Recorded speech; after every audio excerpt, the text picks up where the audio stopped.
Alright folks, we are back doing a little bit of running through and trying to do a little bit of cobra farming, which is more like good luck, basically. But I figured that I would use this as an opportunity to just kind of, do some Borderlands 2 gameplay and get some thoughts on some of the things that are coming up here in the next weekend, mainly football. Yep, that's what I'm about to talk about. Football basically on a nerd, doing the nerd thing while talking about football. Ain't nothing wrong with that, right? Oh, damn it. It's been a while since I hit my zero up. But yeah, I'm doing some zero gameplay, so, definitely mixing it up a little bit. You're probably gonna see me die. But yes, so we're at that point in the football season. The NFL's down to the championship, week for the conferences, and got the AFC championship game. So the NFC championship game, we got New England and the Broncos. I mean, basically, Peyton versus Manning part 1,000. We've seen this episode before. We've seen. I've got to get used to what my stuff is on. We've been used to seeing, I guess, Brady. At least as long as I've been paying attention over the years, Brady's always kind of seemed to have that upper hand on Peyton Manning. I don't necessarily know if that's the case this year. So a lot of people are really low on New England. I guess like the points are very low, or aren't that really that big. And I think people are just taking it, essentially because Denver's at home. But there's just some about me where I just say I'm never going to bet against a Belichick-Brady combination, because hands down, Bill Belichick's the best coach in the NFL. That guy, when it comes to game planning, when it comes to just getting the most out of his players, that's what good coaches do. You develop talent, and and time again, we've seen New England go out here and put together these rosters, and every year they're like, well, how are they going to do this? They lost this. They don't have that. And these guys just go out there and figure it out. You just set off my trap card. Your death approaches. I don't think this is any different. You look at last year's team. They had, the two big tight end sets, and just doing things a little differently. Oh shit. Oh. Wow. It's time for a second wind. All right. So yeah, they had the two tight end sets, and they were out there just racking up on people with yardage, and you got one of the tight ends that are hurt, you got the other tight end that's in jail. Well, allegedly, is messing up, killed some folks. So however you want to spin that. And so the team basically, you had Danny Amendola, which was their Wes Welker replacement, because they were like, well, we don't want to pay you money, or I don't really know why New England decided that they didn't want to really give Welker any money. But whatever that move was decided, they said, well, we're just going to replace you with another guy that plays just the same, essentially, but just has a tendency to get hurt all the time. I'm going to pull all these guys towards me. That's going to be my plan. But I never once in my mind ever doubted it. I have friends that come up to me like, oh, well, they freaking, they don't got anybody. But I was just kind of like, yeah, and so, but they just find a way. It's like the Spurs, in basketball, in the NBA, they just keep on shrugging along. Everybody's kind of wait for that time in which they're gonna, just fall off, and they don't. And I think New England is the same way. They went through the season, they got Gronk back, and their identity had changed a little bit, and it looked like they were back on pace to scoring those points. But it's obvious that they don't have that true downhill vertical threat and good end zone threat. That's just not how they play. You can kind of see them playing a kind of a West Coast style offense for a little while there. Or at least when Gronk is there, it seems like that's what they want to try to adopt. Their running backs, Shane Green's really good at catching passes out the back. Stephen Ridley's cool when he ain't, fumbling the ball all over the place. Ghosting. But it's good stuff, and I think Brady, he adjusts. He's a smart quarterback, and he just knows how to make it work with what he got. Belichick comes up with a good game plan, he figures teams out, and that's why they won the division and you got to buy. You know, they're the second seed in the conference right after Denver. So, you know, you got 1 and 2 playing against each other. And I think that's, you know, for a while. I mean, it's been a while since we've actually had that. You know, I mean, the last few years, we've seen 4 seeds and, you know, 6 seeds win the Super Bowl. So, I mean, I guess the 49ers aren't 1 or 2 seeds, but I mean, that's just because they play the best division in football and they're left over. But, I mean, however you want to spin it, I mean, you can. But, you know, Denver's a slight favorite at home.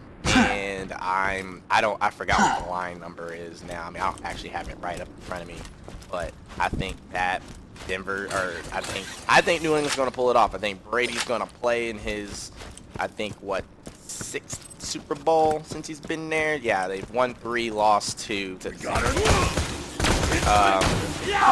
yeah, so they got that going on, and I think it'll be a, ow, it hurts. This stuff's hitting me so hard, I feel it. And I think so.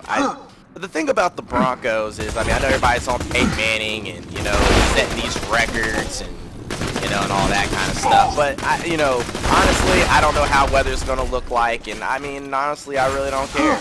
I really don't think that it's going to matter in the grand... Oh, gosh. I vanish. Go down. Maybe not. Nope. Okay. Got lucky there. I don't think weather's really going to play a factor. But, you know, the thing is, when it comes to playoff basketball, I always say, you know, or playoff basketball, okay. The thing I always say about playoff football, the thing I've always noticed, or the thing that you realize, like, you got to be able to do a couple of things. You know, you got to be able to possess the ball, time of possession. You got to be able to control the clock. How do you do that? You run the football. You know, people underrate, and the people that don't know nothing about football really underrate time of possession. And when you're talking about a team like Denver, who's kind of more of a finesse offense, they love to throw the ball up and down the field.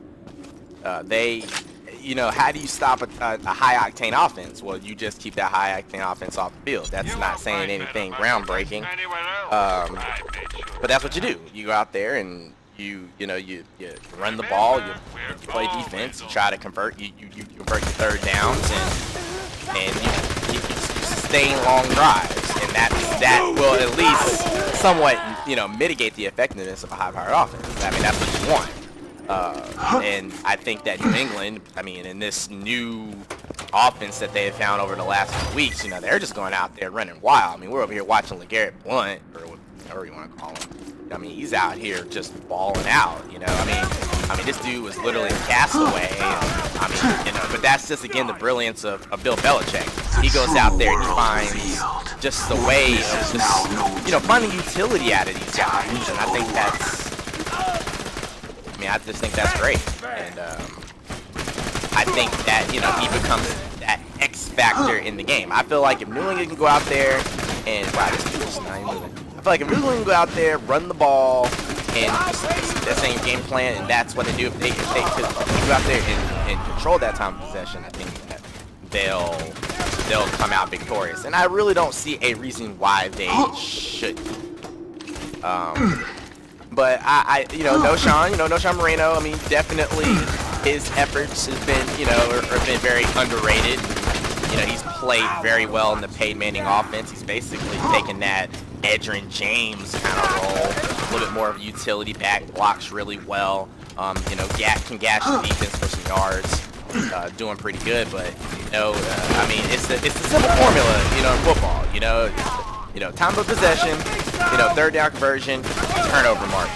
You know, if you control those 3 stat categories, the chances of you winning the game are going to be really, really, really, really high.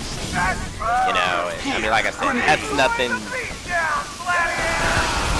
groundbreaking or, you know, new news or reinventing the wheel or saying anything. You know, it's just kind of just general football strategy. You know, back in my day, you know, like I said, my playing days, that's what our coaches always told us.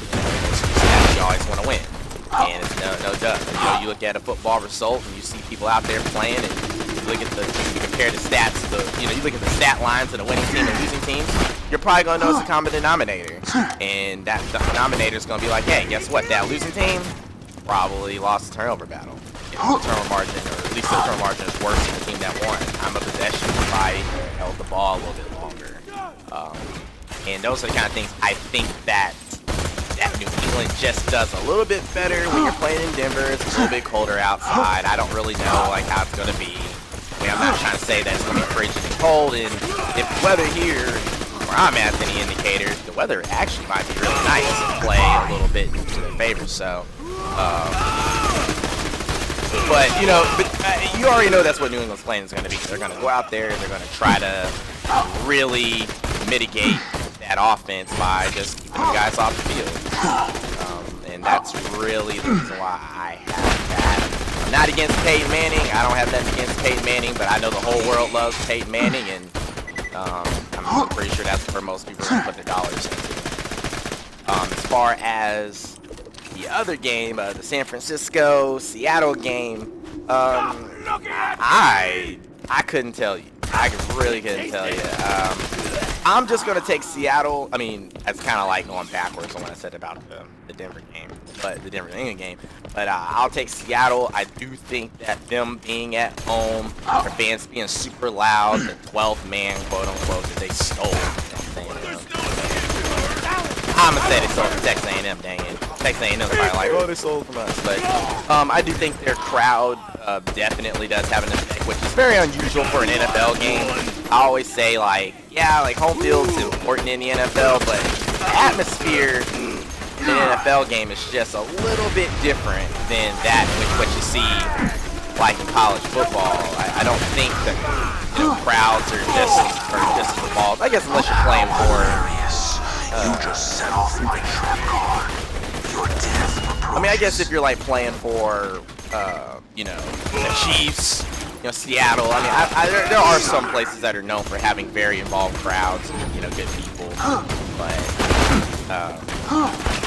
not really anything to my knowledge. You know, I mean, how can you really have a home field advantage in Cowboy Stadium with that big ass stadium and nobody can really even, you know, it's a huge stadium. I mean, you really can't. I mean, you have to see the game from the parking lot with that huge screen, and the screen's more well known than the thing itself. So, but yeah, Seattle. I still think it comes down to it. The teams are built just the same. I do think most people agree that those are the two best teams. You know, I think most people agree that these are the two best teams in the conference. You know, and I enjoyed that. And these teams will get a chance to face off for a third time this season. And, it's pretty swing on the results. Like I said, I'll take Seattle in a low-scoring, close game. I think that they're going to go out there. They're going to, you know, just ride beast mode till he goes. But I mean, you got a quarterback out there doesn't make mistakes. So I mean, the thing is about Russell Wilson. I mean, and that's what he is. I mean, he's not going to be the dude that's going to really go out there and drop you, 4,500 yards in a season, and you shouldn't really expect him to do that. But what Russell Wilson's going to be able to do is go out there and at least put your team in position, have an opportunity to win. He's not going to throw he's not going to throw turnovers. He's not going to fumble the ball. And you have to really watch Russell Wilson, I think, to really appreciate like what he actually does in the game. I mean, he just makes smart decisions and things that stats don't really sit there and capture. I mean, just a really smart player that always happens to make the right play at the right time, even when things aren't going well. In particular, I mean, just like last week against the Saints. I mean, the story on Monday is, oh well, there's something wrong with Seattle. The Saints expose, Seattle, a little bit, like their offense and all that kind of stuff. And I think the easy answer to that is just no. You're going to have these kinds of games, and I don't really think it's an indictment on Seattle. Anything like that, or Russell Wilson, just because they had a little bit off thing. But they went out there. I mean, yeah, they didn't have really many plays down the field. You had the big one, the Doug Baldwin. But I don't know.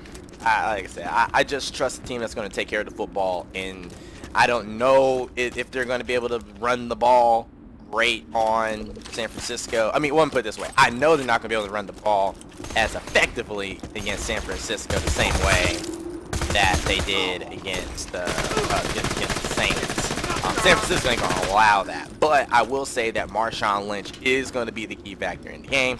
I think if beast mode can convert to beast mode and get some beast mode type plays, then I think that they'll be in pretty good shape. I think, you know, if you can run for, you know, 140 yards, you know, kind of like have that same line, 140 yards, maybe get a touchdown or two, maybe it's back up, go in there, put in some stuff every now and then.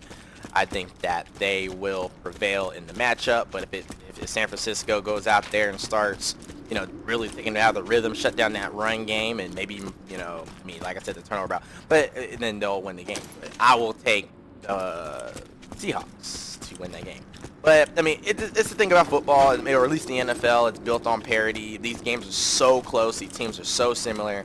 And I mean, and the thing that ultimately decides games are the little things. It's a little bit of luck. It's turnovers. It's that play. It's that, you know, that guy that gets injured during the game that, you know, that they can go out there and exploit. Like, those are the kind of things that decide NFL games. And I think that's one of the intrigues of the sport. I mean, in college football, I mean, and until you get the bowl season, do you really get to see something interesting? And even then, you know, sometimes you watch these bowl games and you see some routes. But I think this year was one of the better college football bowl seasons that we've seen in a while.